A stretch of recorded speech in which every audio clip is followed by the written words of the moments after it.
when business is looking to relocate to a region or community, they use different ESG metrics. And so they will look at things like the environment, they'll look at social issues, which obviously DEI falls under, and they will also look at governance. You know, how long of an arm does your government have, your local government, what ordinances are in place, or is it a business friendly environment, so on and so forth. Hey, it's Breaking Barriers, the diversity, equity, inclusion, and belonging podcast. We're here for real talk. We're not afraid to go there, and we want you to come away emboldened and energized to take action and make change. We believe our diversity, our differences, when joined together by a common set of ideals, makes us stronger. When I set out to help someone, it is my intention to do just that. I'm not trying to do anything other than meet somebody at their humanity. What's happening, world? We're back for another episode of Breaking Barriers, the DEIMB podcast, brought to you by our silver sponsor, Rise to Greatness. We are thankful for your support. I am your co-host, Anthony Arrington, here with my homie, Nick Ford. Yeah, who we Joy got? Briscoe. Welcome back, world. Welcome back. We've been having a good time. Listen, folks. Today, how many black women do you know in this country that hold key roles in economic development and chamber organizations in the United States? A lot. Let's narrow it further. How many black women do you know that hold these roles in Iowa? Whoa, let's go further. Wait a minute. Let's narrow the funnel further. How many black women do you know who actually hold a position of CEO or director in these roles? I bet y'all can't name a lot, but we got two of them today. Yes, we do. We got two of them today. We are fortunate enough I'm willing to bet most of them look like me. I bet you're right. I'm willing to bet most of them are here. You're right. Yeah, I know what you're talking about. That's what we got. We got two powerful women in this space on our show today, and one of them being the only black CEO in the state of Iowa to ever hold the position of CEO in a chamber, and we have another director, and so we are excited. We wanted to read your bio, but we just want to hear from y'all. So we've got LaDrina Wilson, who's the CEO. Well, she has Iman Consulting, her own consulting firm, but she's also the CEO of the Quad Cities Iowa Hispanic Chamber. And then we also have Nicole Sallis, who is the Director of Communications for Grow Cedar Valley, which is Waterloo, Iowa, Cedar Falls, Iowa area, their economic engine. So let's start with you, LaDrina. Tell us a little bit about yourself. Okay, I will. Let me clarify though, Anthony. Did I mess up? Because my team will be like, what if I don't say something? No, you're okay. We're just going to gently guide you in the right direction. I'm the CEO for the Quad City Chamber of Commerce. We are a 6-county region that covers Iowa and Illinois. So we hold great respect for the Greater Hispanic Chamber of Commerce of the Quad Cities and are in partnership with them often. But we are distinct organizations with very similar missions, and we are all to the benefit of the businesses in our region. Yes. As someone who had a music studio in Rock Island, I should know better when I say Quad Cities. So thank you for correcting me, and I love Illinois. I love y'all out there. Hi, Illinois. Tune in, Illinois. Yep. So a little bit about me, and I won't take up too much space because I want to make sure Nicole has ample time. I was a higher ed administrator by trade for about 15 years. Have always been deeply connected to our community through service. I believe to whom much is given, much is required. So you could often find me on many committees, commissions, boards, including the many committees of the chamber and eventually on the board. About 2 years ago, 18 months ago, they approached me about being the CEO for the Chamber of Commerce. There were a number of transitions that were happening in the leadership, and I said no. And then they asked me again, and I said no again. And then there was a call I was on, and then I had to get off the call early, and I think they had a little powwow, and I came to the understanding that it was required of me at the time. No one was forcing me to do it, but I had a particular skill set and some initiatives in history that the organization needed to be able to lay a strong foundation for whoever comes behind me. So I have probably served in this role for the last 18 months. Have learned a lot, have offered a lot, and I'm excited to be able to share what I've gleaned from this experience with you all today. Awesome. Nicole, tell the world about yourself. Well, thank you for having me. And Grow Cedar Valley is I have to do one a Dr. LaDrina on you. I have to. So we are If the you like. regional. We are the regional chamber of commerce for the Waterloo Cedar Falls, but we also represent Waverly. We represent Hudson. We represent the entire Cedar Falls area, which is or Cedar Valley area, which is about 6 counties. So not just Waterloo, Cedar Falls, but we are regional. Economic development as well as chamber of commerce. So it is a very unique business model. It was 3 organizations that came together in order to create this umbrella organization. And so yes, we do business. Our business chamber operate as a regional business chamber, economic development, and then we also are in the workforce attraction space for the Cedar Valley. I am from Waterloo, Iowa, from the Cedar Valley originally, went to Iowa State University, ventured off to New York City for about 18, almost 20 years, working in the areas of fashion, entertainment, branding, marketing, and just recently came back. So I've been in this role about 12 months, and I am the director of communications, their creative, and their marketing. So thank you for having me. Thank I you. want Thank you you. all to stay right there too, because you both talked about being the regional economic development for the different areas that you reside in.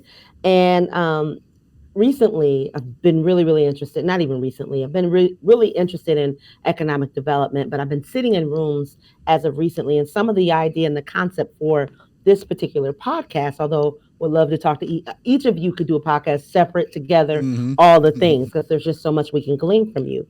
But I noticed that in most of the spaces where we talk about economic development, they are predominantly male, predominantly white male, and there's very few women. And if there are women, there's very few women of color. And if there are women of color, there's very few Black women, especially in our area. And so you have all these great plans being made for communities that are changing rapidly, and there really isn't a voice there necessarily. And so YouTube being a rarity in our space in Iowa and I wonder too how many Illinois do they have a lot of chamber Black CEOs too. They might have a few, but I don't know that they would even have that that many either. It's just a rare space for us to go into where we need more voices. And so I want to talk a little bit about both of your experiences in that. And we already started a little bit, Dr. Ladrina, as before Nicole got on. So we'll start with you, and then Nicole will come to you too, being that you've been back 12 months to talk about some of the things you saw.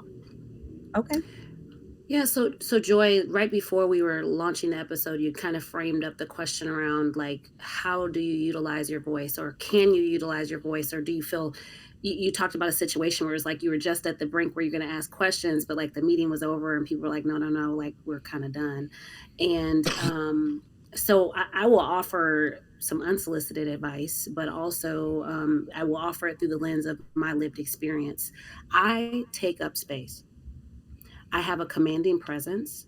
And so I very rarely feel like I'm in a situation where people will not entertain a question. Now, do I recognize that some of that comes with the title? Absolutely. But even before I was in this role, I am very strategic. I have been very strategic in my career about protecting what I call my intellectual thought property.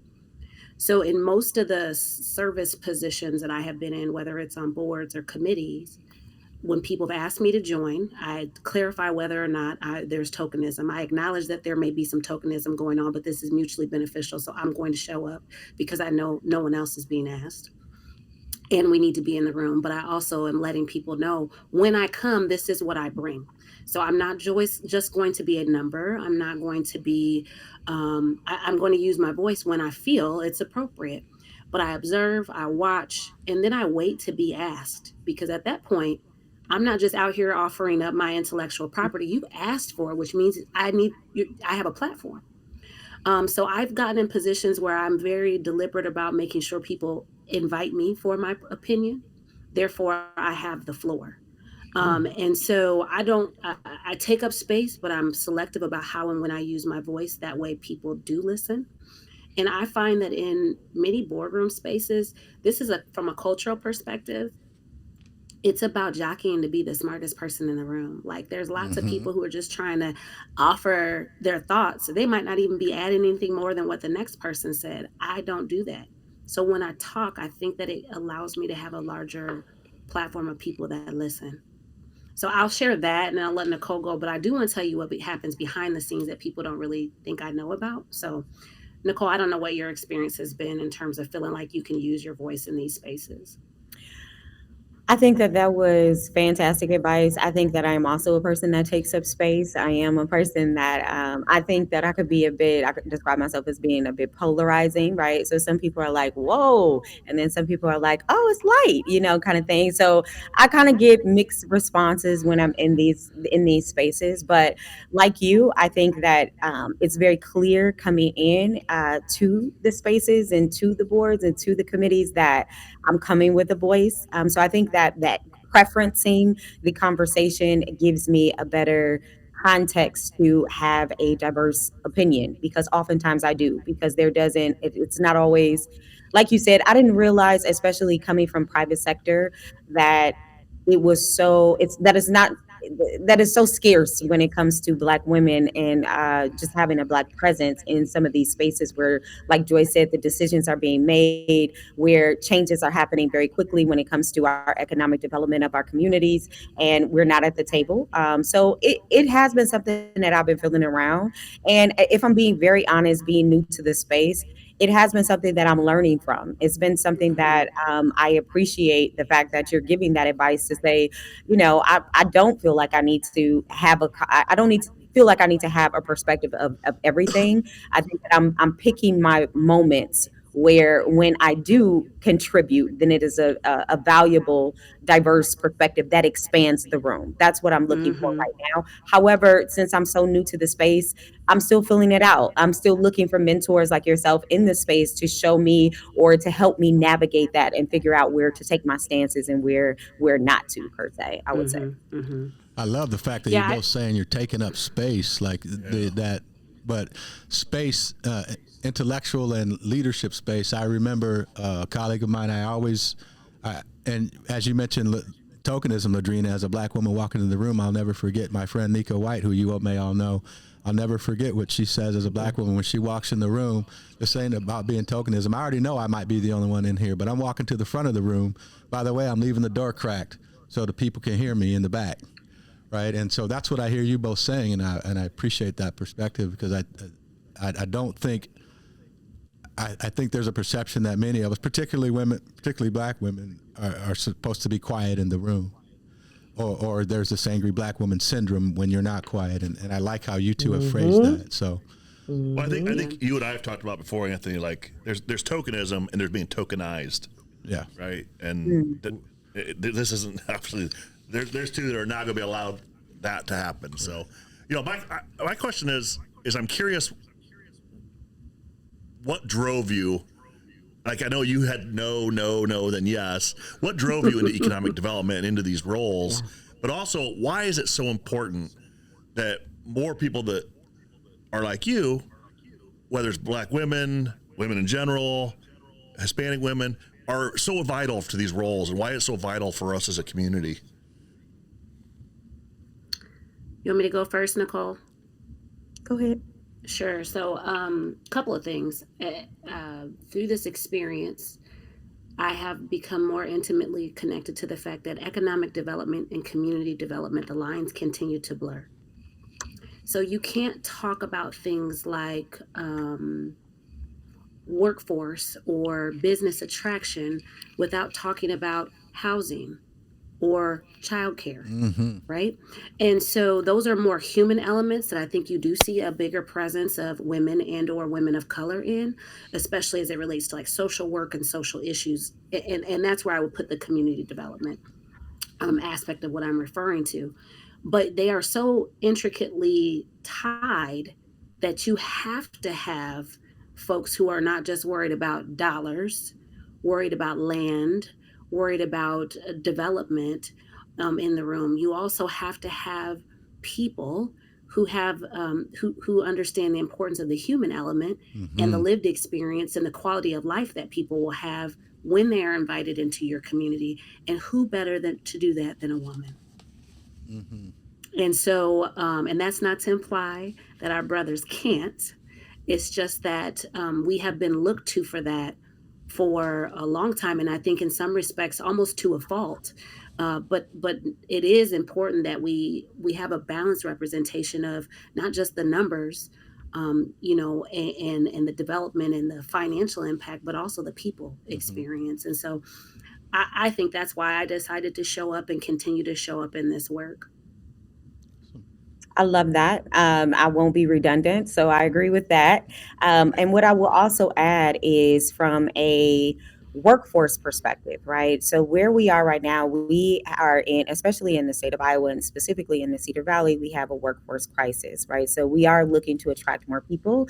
And I think, and Joy does a really great job of explaining why this is diversity is really not it's not a plus or just a extra. This is a necessity when it comes to filling our workforce gaps. We cannot speak to a diverse demographic to invite them or to bring more diverse organizations or companies to our community unless we are, like LaDrina talked about, have those lived experiences and have that representation there. That really speaks to their population, the people that they're serving, and when they come to our community that they want to actually stay here and the retention piece is addressed. Absolutely. So we can't really be effective with our workforce attraction, with our business attraction, with bringing different entities into the community that speaks to diversity without having diverse voices at the table. I mean, that's just bottom line, right? And at the place that we are right now, we need those diverse voices. So we have to make sure that they're represented.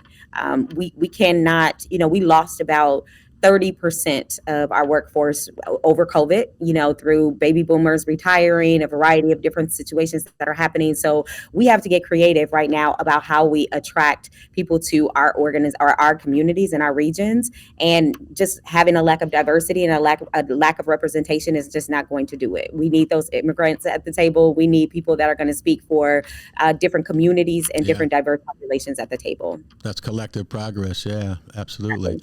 I want to segue because, like as you talk about with voices, and if you talk about nothing better than a woman, this is coming from a single mom, kid who got 2 daughters, so I feel you.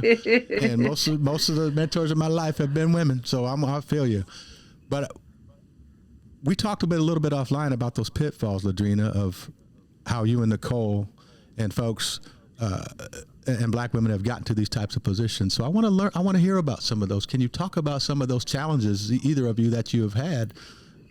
Real talk about some of those challenges you've had to get to where you are and how you dealt with those. How are you dealing with those? You start, LaDrina. I know we were talking offline a little bit. Yeah. So one of the things I shared with the group a few weeks back, it shouldn't have surprised me, but it did.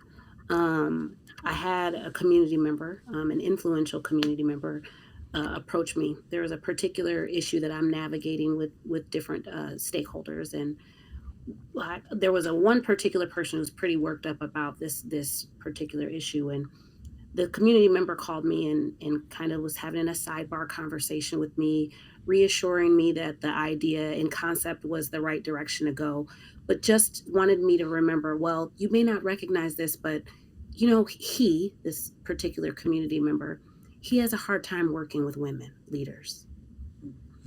And when it happened, it put me on my heels, because I'm like, this is 2023. There are going to be more female leaders. And the other piece that I think stood out to me was I am no more female than I am Black. And that same person would never have come to me and said, he really doesn't like working with Blacks. Like, it's just unacceptable. Even if that was the truth, they would never say it because it's unacceptable, right? But I also think it's equally unacceptable to say to a woman, this person fundamentally does not like working with women leaders. That's the conversation that you shouldn't be having that conversation with me. You should be saying to that male leader, hey, we've identified that you have a problem working with female leaders, and you got to do this work to figure it out. Because at the end of the day, I am flexible. I will look at my thought process. I want to work toward alignment. I realize that consensus doesn't mean that everybody agrees, but that we are agreeing to align for the greater good. I will do all of those things, but I can't change being a woman. Now, that person can change their attitude, and they're in a very prestigious position. And if that's understood in a community in 2023, the conversation shouldn't be had with people like me. We need to be correcting that behavior of those people that are challenged by working with identities that are different than what they're used to, or the Yeah. majority, because our communities are changing. Yeah. There will be more Black and brown people in leadership. There will be more women in leadership. And I would add that we have to correct the folks like your colleague who, instead of coming to you with the conversation, how do we teach them the cultural competencies and the confidence to be able to go to their country club buddy and say what really needs to be said, and check that stuff. And so appreciate Right. that. They don't like talking to me. I tell them to change or get the hell out of the way. Yeah. Well, keep using that position to be able to do that, because it's one thing to do your work, and Nicole, you can attest to this. Just the labor of doing your work and doing it well is challenging when you haven't had mentors that look like you, when you haven't had the blueprint because your dad or your mom didn't have a similar job before. Yeah. But it's another one to do the psychological gymnastics that goes with trying to navigate doing the job well and being a Black woman. Mm-hmm. Absolutely, absolutely. I've had a similar experience, and just being in important presentations, meetings where me and my colleagues, and I'm the only Black woman there, and all of the difficult questions, all of the challenging, all of the is this really going to work, publicly has happened to me. I would say, I can't say that it was outright because I was the only Black woman in the room, but I could say it definitely, to my entire team, felt targeting. I would also say that I've experienced, just the age that I am, being a Black woman, I've experienced some challenges working with individuals that do not want me to lead them, that are not comfortable with me being younger, with me being a woman, and me being Black, leading their businesses, leading their projects, leading them, in terms of them being a freelancer that we're hiring for a project, or some of my assistants, or some that I'm working over, are not okay with receiving direction or having a woman leader. That has definitely been a conversation. That's definitely been a challenge over the last 12 months, for sure. So the dynamics are still there, and like Dr. LaDrina spoke about, it is challenging enough. Not only taking on your position, her and I both talked about the transition of coming from a business world, coming from a different world, coming from a private sector. So you have that learning curve that you are already learning. You want to be in excellence, because it is expected of ourselves as well as from the outside community. And on top of that, you have to deal with the dynamics of being maybe younger, being a woman, being Black. I have to lead teams. I have to do big presentations, and a lot of those dynamics and those they could you feel it. It is not beneath me, or it is not above my head. I feel all of those microaggressions, for sure. That intersectionality and that feeling is real. Yeah. I'm sorry. How do you you say something, Joy? how do you all navigate? So, like for me, and this is Nicole can attest to this. I am very much a person that I subscribe to the philosophy, and one of my mentors recently gave me this, and I love that she gave me this language, because she's like, "Well, Joy, you have no obligation to cross a bridge that is half built." Meaning that if someone hasn't done the work to even begin to understand what's happening, the challenge, you have no obligation to lean into that. And so, because of that, oftentimes Joy doesn't spend that much time in those spaces and places trying to convince people. I am very much a person that I will show you and let you catch up, and then come back from a place where, when I have a place of power to say, "Oh, now you want to be a part of it. Well, this is how it's going to look if you want to be a part with us." But and so that's my cope. That's how I'm kind of motivated a little bit about by doubt a little bit, and so I'll say that's my coping mechanism. Again, oftentimes I'm like, "Oh, you don't think I can do this? Wait till next week, and then you're gonna have to come back and ask me to be a part of it, and then your whole company going to be a part of it, whatever have you." That's how Joy functions, and sometimes it's healthy, sometimes not. But how do you ladies deal with when you feel those pressures and in the spaces that you're in?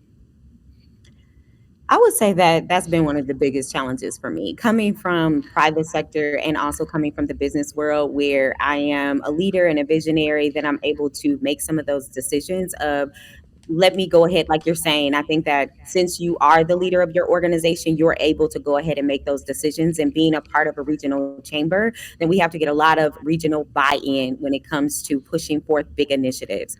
So just being in a local politics, we need to get everybody on board type of position has been difficult for me. I will be very honest, because you do have some of that personal bias that comes in where they're not necessarily looking at the data, or they're not looking at the strength of the presentation or the initiative that I'm putting forth. They're actually looking at the fact that I'm a younger Black woman and they don't trust that I know what I'm doing in order to give me that buy-in. So that has been difficult for me, because in this type of organization, we can't just lead and say, hey, I'm going to do it and you catch up.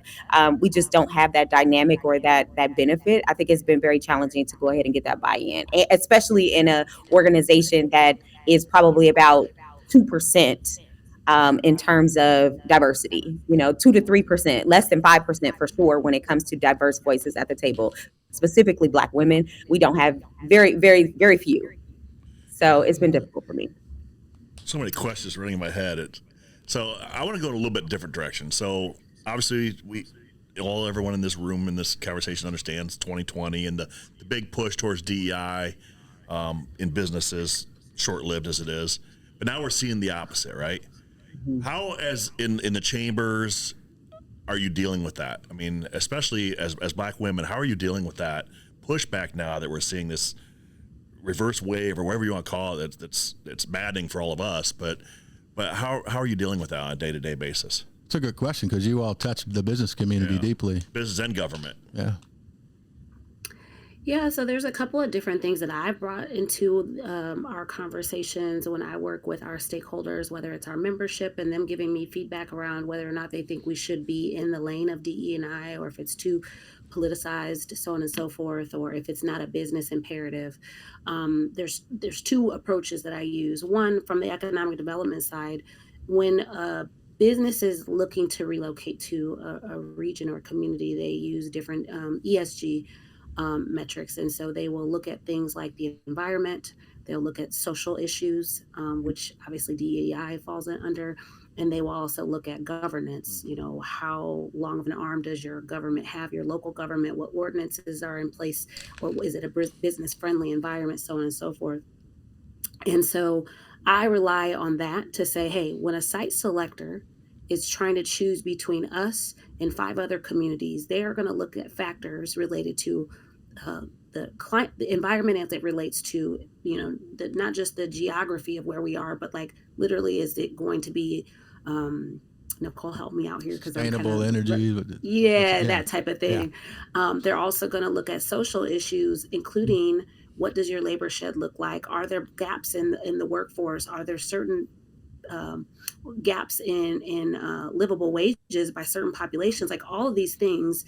Is there a skilled workforce that's available? Is that workforce diverse and dynamic? They're looking at this when they're choosing a community. So do we want to be a community of choice? And if so, then we need to have skin in the game. And it's better to be proactive than it is to be reactive. Okay. And I think a lot of people learned that post George Floyd, the people that went out and made these racial equity statements and didn't have proof points to go with them, right? And the backlash they received from that. The other side of it is you may not see it as a business imperative for your for your specific business or your business practice, but I represent a membership. I represent a dynamic group of stakeholders, and there is a mixed opinions about whether or not we should be in this space. But when I do the numbers and I look at the trends as it relates to our census tracts and who's in our communities are becoming more dynamic. They are becoming more diverse. So do we want to have a skilled workforce? Do we want to be prepared to meet the needs of a changing community? Or do we just want to wait and see? You wouldn't do that as a business practice. You would be proactive, not reactive. Mm-hmm. And so that's kind of the logic that I've used. I appreciate the feedback that people share. I acknowledge that maybe we don't see it the same way, but here is my methodology. And fortunately for me, being in a CEO role, I've had a very supportive board. I don't have to ask permission for these things. They understand it. My board is in alignment.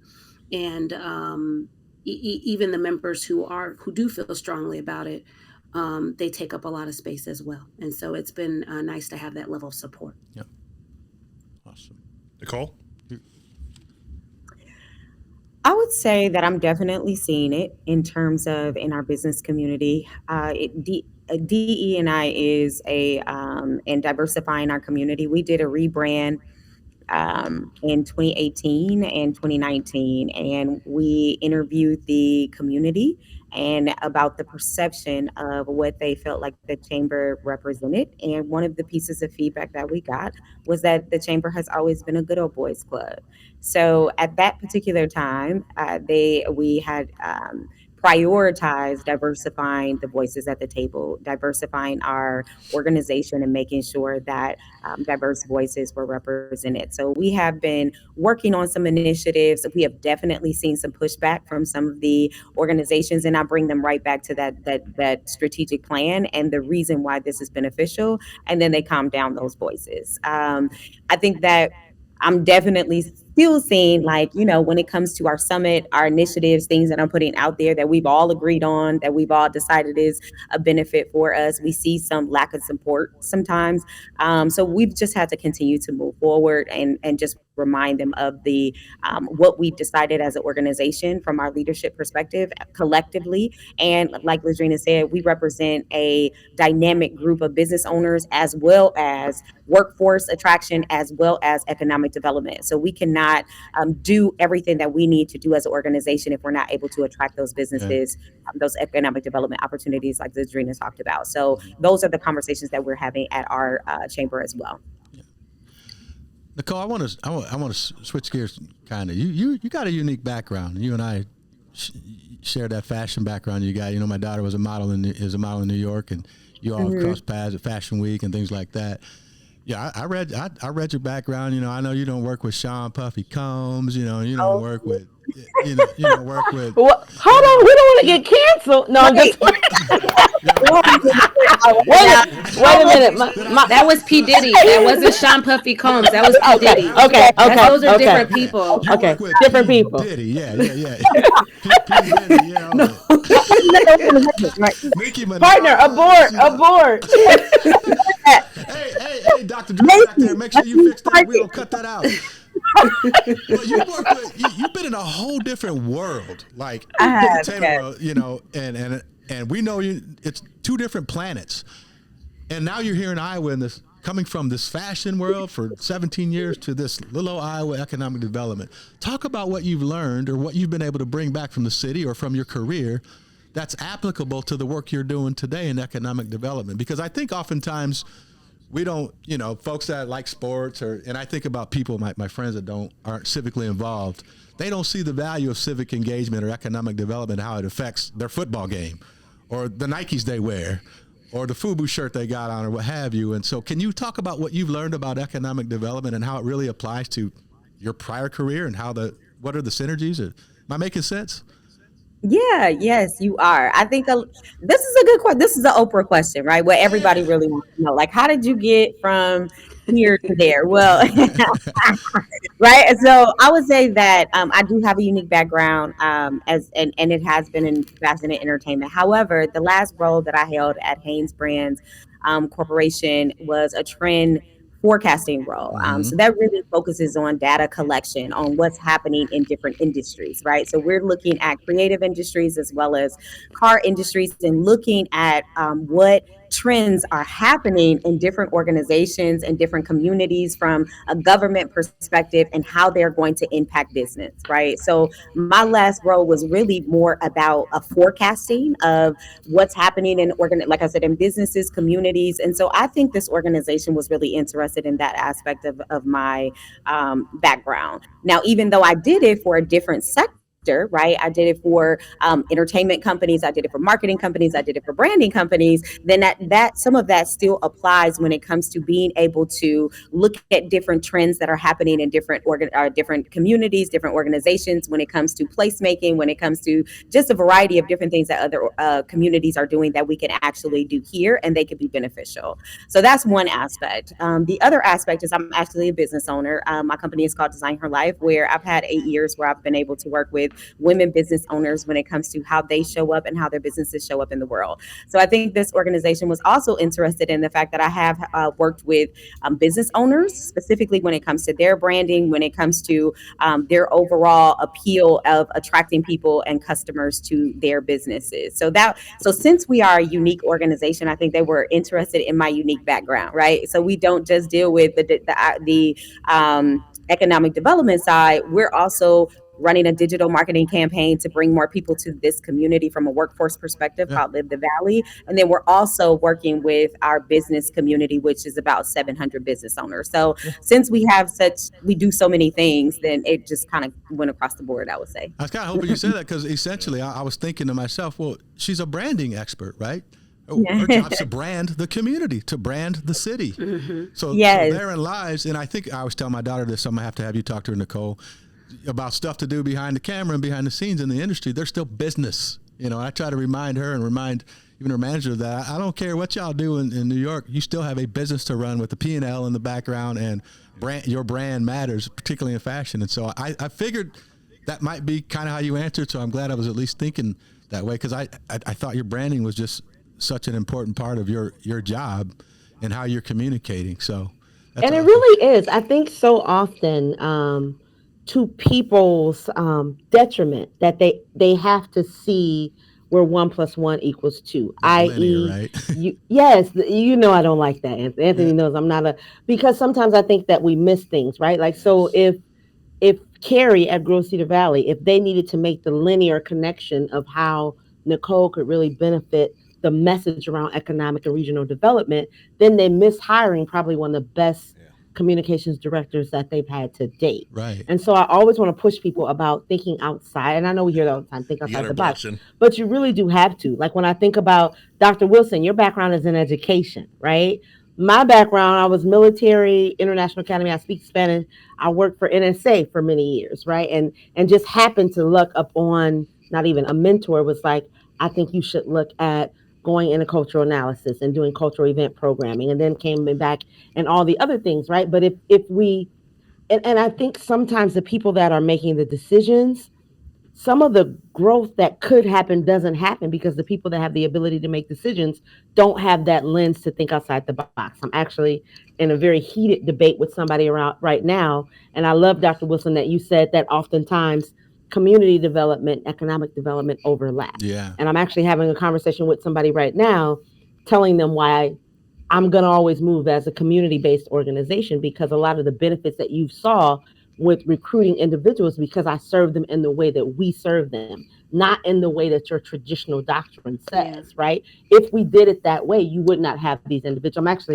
I'm getting ready to really get into somebody in a little bit here, because that's as we grow up, as you get older and more mature in your journey, you have the ability to do that. Like you said, you have the ability to take up space and say, like, hey, let me tell you something. You don't have a program if it wasn't for the way my community-based organization moved. And I'm comfortable in saying that. And I know that all the way around. And so I'm actually getting ready to really enlighten somebody in about 12 hours. But so I just wanted to, and I'm comfortable again. And I haven't always been in this space, but I thank God that I'm in this space now. And so I do want to caution that too, because I just think about how awesome it is that Nicole did have. In fact, when she was interviewing, I was like, you will be amazing for this role, because they don't know it, but they need someone who maybe hasn't had that traditional path in chambers, in economic development. And I love, Dr. Wilson, that you were in education, and so you brought a different lens. And so I think more leaders need to be creative and think in that way of like, what else do I need? And what is something that maybe I don't even know that I need, and I'm blocking because I'm only thinking this dot has to connect with this dot, has to connect with this dot. And so I think oftentimes with women, especially Black women, because we have to hold so many different positions, we get used to functioning in that. And I think that's why we oftentimes have so much to add into the roles we come. Now we can talk about burnout and stuff later, because that also goes. Right, Doctor? I saw your face, so I know burnout. Dr. Wilson, so I'm curious, obviously in your 18 months or even before, and Nicole, you could answer too, but I'm curious because your role is dealing with that business, those stakeholders. Do you have a story you could share, a transformational scenario where you've had one of those powerful leaders in your circle have an aha moment where they realize they do need to change their ways as a leader about how they're leading people of color, women, what have you? Any transformational stories you'd like to share with the audience to give them an idea of how this really works? Yeah, I think so. Before I stepped into the role, I was a DEI consultant, right? And so that's my day job. So I've always had people kind of lean on me in that way. I think I don't know that I can tell you a particular story off the top of my head, but what I can tell you is what this position has allowed me to do at scale is to be able to frame conversations and offer another perspective and say, hey, I'm not saying that what you're saying is wrong or how you are seeing it is wrong. I just want to give you another lens by which you can digest this information, because we don't have the same vantage point. We don't have the same lived experience. Or I can say things, Joy, you said I'm about to lay into somebody. Well, when you are the CEO of the chamber, there is a certain persona that goes with that, right? So there's times when I wanted to lay into people, but the conversation looked more like this. There's something I need to share with you to be helpful, not hurtful, because I think this conversation may be a little uncomfortable, but I think it's going to move our region forward. Or I think it's going to make our working relationship better. And if our working relationship is better, then I think our region wins.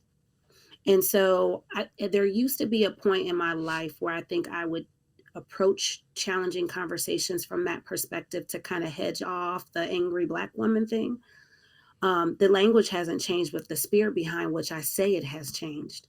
I'm not doing the work that I do to help people shift their ways of thinking and be more inclusive in their thought process for the purpose of, I have to be the person that represents this interest in the room. I do it from the place of, I know what I know. I do it from a place of confidence. I do it from a place from, you guys asked me to do this work. This is not a position where I was beaten down the door. You guys asked for my perspective. And so I'm going to own this experience and be unapologetic about why I'm doing it the way that I am. And so for me, it's been very freeing to be in a position where years ago, I felt like I maybe had to second guess myself or frame things from a different thought process. And now I lead with a sense of confidence, not that comes with the title, but that comes with the command that I've decided to embrace, that it was always there. But I have come alongside people to better understand myself, and hopefully they've become better for it as a result. But if I have, then that's a great takeaway, right? So I don't know that I have a particular transformational story as much as it is I have a platform that's much larger now, and wherever I have an open ear and where it's appropriate. Now, there's folks that, quite honestly, Anthony, there's folks I won't waste the energy on because I know they're not ready for my intellectual property. You kind of went there. I was going to ask you at some point, because that emotional labor, well, like Joy says, you're not going to keep asking me stuff for free. First of all, that's one thing. And you, no obligation to cross the bridge just half built. Like if it's going to be too taxing on me, I'm not doing it. I think the other way, if I were to paraphrase it in another way, what LaDrina said is, don't ask me if you don't want to hear the answer. If you don't want to know the real deal, you probably shouldn't put me at the table, because this is going to be a perspective that may not be comfortable for you, but you asked me to bring my emotional labor to this table. And I think that is so important, because it's something I know I've learned for myself. I was just having this conversation on another podcast I was a guest on this morning about having to learn to be comfortable with myself. There was a time in my career where I didn't want to talk about hip hop. I might come to work, I might have to cover my tattoo up, or if we talked about social things outside of the office, I wasn't confident enough to talk about my life, and so I had to learn that. And it sounds like over the last year or so, you've decided that your insight has changed, how you approach it, but you have really internalized what matters to Dr. Wilson. And that is amazing. And I hope folks are listening to that, because that's a hard thing to do. And I think I've built relationships with people now in a way that allows me to hopefully empower them to step in and behave differently. As I think through your question again, I can remember a particular event we were at where I was being introduced among different leaders in the room. And when they said, "Yo, Dr. Wilson with the Quad City Chamber of Commerce," somebody said, as I was, and I'm like, did they just like cat call me, like whistle at me? Like they listed off all these other names that were men in the room. And then when they said my name, it was the whole, and I was like, Wow. did that just happen? So the person I thought that did it, I went up to them afterwards and I was like, did you whistle like cat call whistle when they called my name? And he said, no, that was not me. I think that was such and such. And I said, well, I think you're going to need to have a conversation with him. Because that can't happen again. Yeah. And so I think that people know that when I'm doing the work, I'm doing it not just from a place of that personally offends me or that's not appropriate. It's like, no, I am requiring us to do better and be better. And hopefully it has staying power beyond the time that I have with our chamber. Yeah. That's just amazing to me because, I mean, the answer should have been, it was him and I already talked to them. I mean. But Nick, from the work that we do that oftentimes we do. It's easy to say like what I would do, right? But in that moment, oftentimes a lot of people are going to just go with the flow. Like they might feel that it's inappropriate and they might not agree with what people do. But oftentimes, we've got clients that are like, well, what should I have done? Or what would you recommend right now? Like that happens. And oftentimes, and in that moment, I mean, again, we're in a nation where, somebody that led us actually said it was okay to grab women by certain parts of their body. Right. And so that dominant culture norm sometimes can be hard for people. You should go against it. Let me clarify that. I'm never saying that you should go with that dominant culture norm, but a lot of people in that moment, a lot of people don't. And I've been the first. I've made that mistake myself. I can remember. I think I might have been talking to you about a podcast I did a few years ago with an executive in this community. And in the middle of that podcast, we were having conversations about his experience with people of color. This was a white executive, and he said he was just conversating, and he said, "You know what? I know they're colored. The colored people." And that rolled off his tongue like yesterday, like no big deal, right? Yeah. Mm-hmm. Immediately I was triggered, but in the moment, the conversation kept going, and I kicked myself for not, like, should I have corrected him? Should I have did something about that? And in the moment, why didn't I do something? And I've continued to kick myself. I actually have a moment like you, Joy, in about 48 hours to have breakfast with that person. And I've already made a decision that I got to rectify that inside because it's never felt good to me that I allowed that to happen without doing something about it. But it was in that moment, I should have been better. And I know that I can be better. And I could be the LaDrina and say, you know what, somebody better talk to him. Yeah. Well, and it's constantly a delicate balance of calling people out versus calling people in. Yes. Right? And so I think what I have found, with a position or a title, you can do a lot. Yeah. And you can do it for good, or you can do it you can hold grudges. Because people do things all the time that I don't necessarily agree with. Mm-hmm. But I have decided that because I know any Black person, particularly any Black woman that comes after me, what I do is going to leave a stain in people's minds and hopefully a positive, indelible mark. But if I do something that's out of order, that's going to trickle over to the next person who comes behind me. So I'm trying to move. We don't hear this often in the workplace, but when I am correcting people or when I am sharing stories of like, hey, this happened and this is the impact it had on me, I'm doing it from a place of love and letting my community know I just want us to be better. And I think that that goes a lot farther than just, calling people out. Yeah. Mm-hmm. Yeah. Well, it's amazing because, there's even an example where I had used the term trying to relay a story of a family member and not even thinking, and I know that family member, we have discussion, like, that's not a term we use, that we use anymore, even though your generation did. And when you do that, it's like, and some of us, please call me out. So it clicks like, why did I do that? Right. It's like, no, that's not. And I work in this space, and yet still, even if you're laying another story, it comes out, and you're like, oh man, that's Self-reflection matters. self-reflection, right? But there's too many people out there that are so defensive, especially ones that look like me, that if you call that out, they get, I'll use the term, butthurt and defensive, and instead of growing from it. And I think we just, as a people, need to get to where we're not defensive and we can have those conversations and grow from it instead of repeating them. And that's why I love what you and Nicole do, because you're in that space where you're going to see those people, especially in Iowa. We're going to see the generation, like my father's generation and our father's generations, where they don't know because no one's told them. Yep. And it's almost like walking on eggshells. And let's get away from the eggshells. Let's have those conversations. So I really appreciate that and what you all do. So, and I'm really looking forward to where you both go growing forward. I know Exactly. You'll still be involved, and you do some of the similar stuff we do out there. Yeah.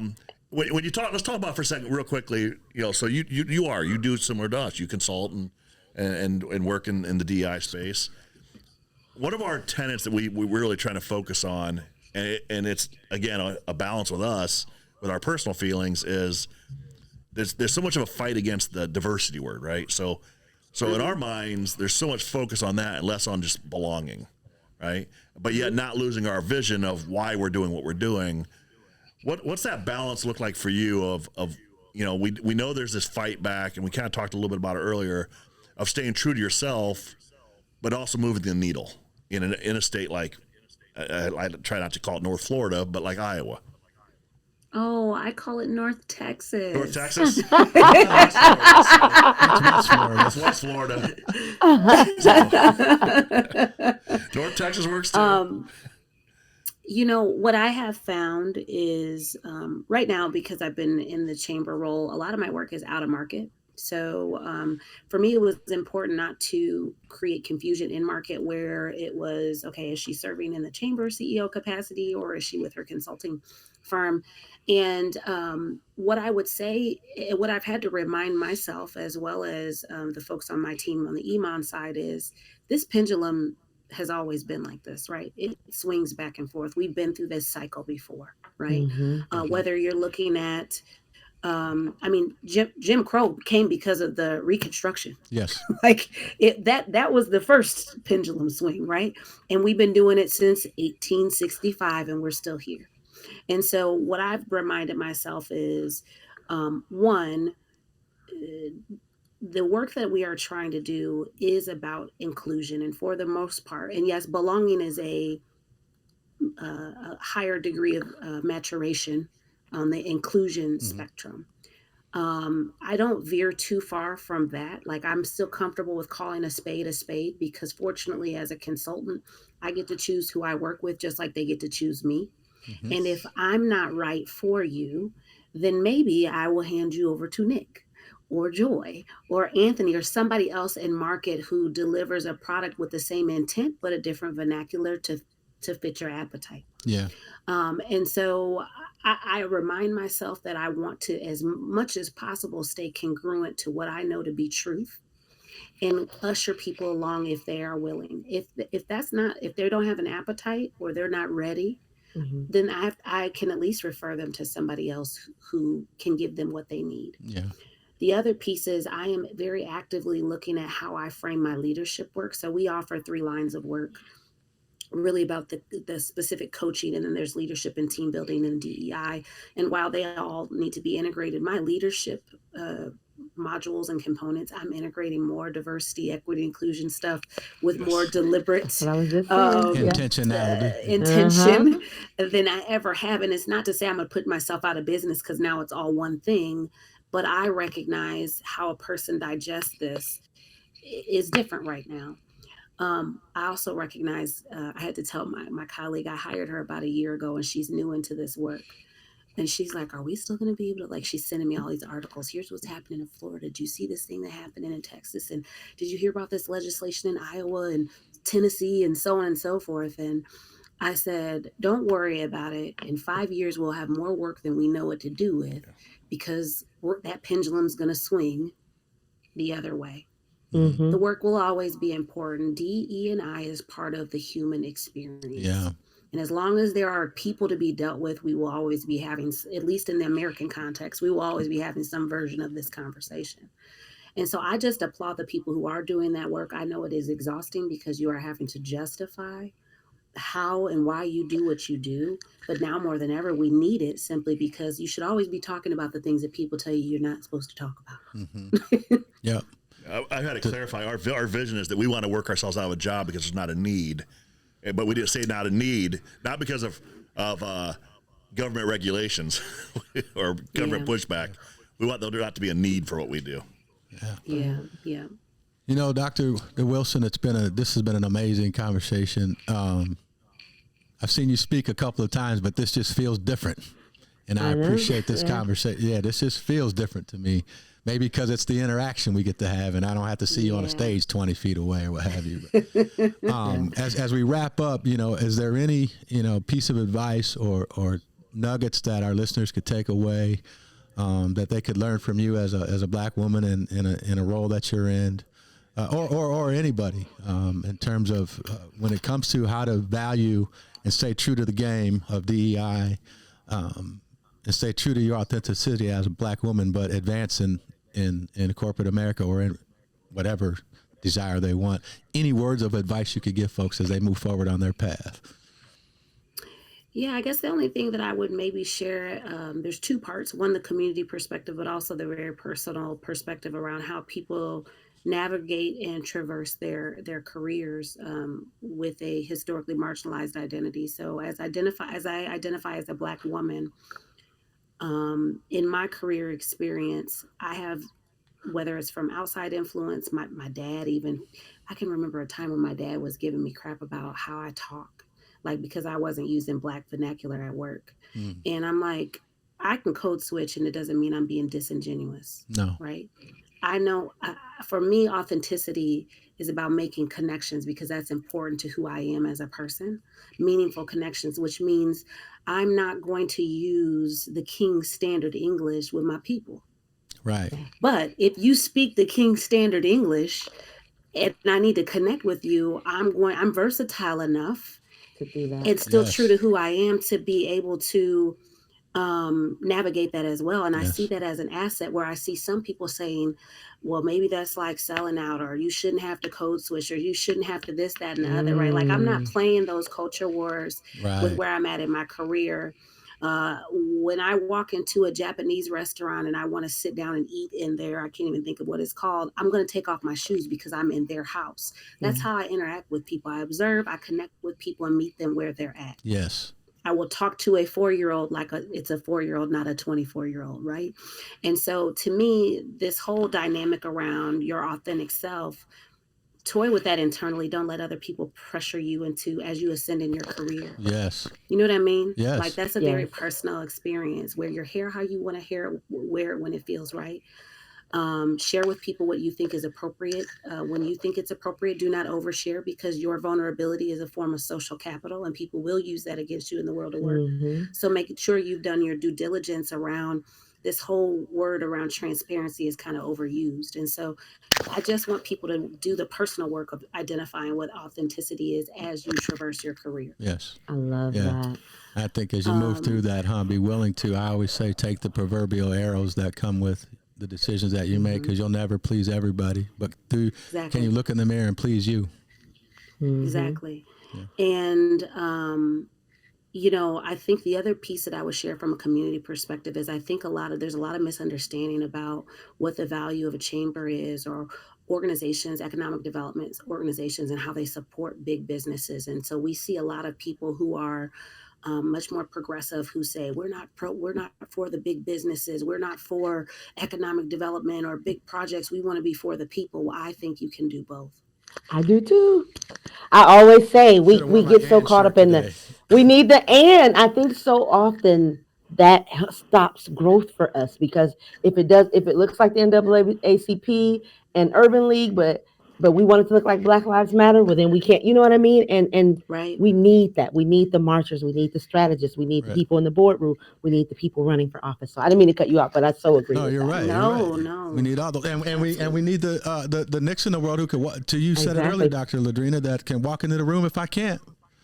Exactly. How are we going to get the job Exactly. done? How are we going to move the needle together? So. I need to Practicing people allyship. like me need to bring you all with though, not just walk in the room with you. Yes, absolutely. Open that door, leave it open. Absolutely. Yes, absolutely. Yeah. Absolutely.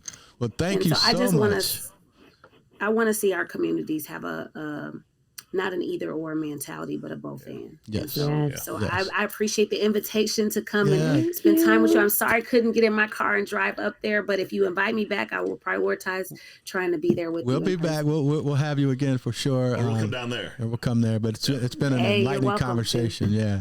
Thank you so much. Yeah, again, Thanks, thank you very Nick. much. Thanks, Anthony. Yeah, thanks much for both of our guests today. It looks like we have some technical difficulty with Nicole, but we'll catch up another time as well. And wish you both the best going forward. And whatever we can do to support, we're here. We'd like to a big shout out to our Silver Diversity sponsor, Rise to Greatness.